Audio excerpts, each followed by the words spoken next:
Ayan, good morning. So, balik tayo dito sa kay Kuya. So, ang ginagawa natin ngayon, Kuya, ano to? 7 feet? Oo. 7 feet, Kuya? Oo. Ilang piraso ang palabas sa 7 feet, Kuya? Sa isang sako na simento? 8. 8? Oo. Ayan, so ganito lang po tayo magpupuring mga idol, no? Sa isang sako na simento mga idol ay 8 piraso po ang pinapalabas natin. So ganito lang po tayo magpupuring ng magbubuhos. So balik tayo dito sa kanila ni Kuya. Ayan sila ni Kuya. Dito tayo. Kasi against the light eh. Ayan, para makikita natin sila buong buo. Ito po si Kuya. So yung mating art nila, apatan lang po ang molder na ginagamit, no?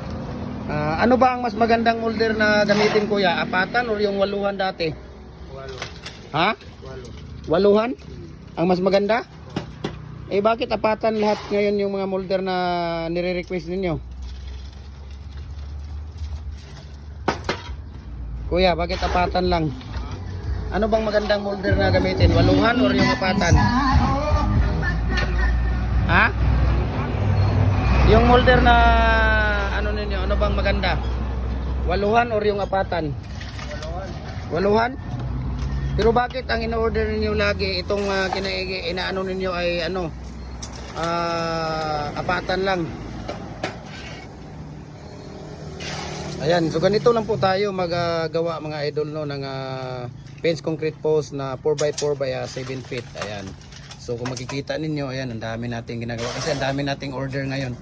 Ayan, kung makikita ninyo, ayan. So puro mga fence concrete post yan yung mga ginagawa natin. Ayan. So dito tayo. Ayan, kung makikita ninyo yan dyan.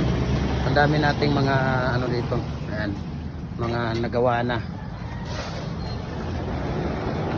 Dito tayo sa kabila. Ayan.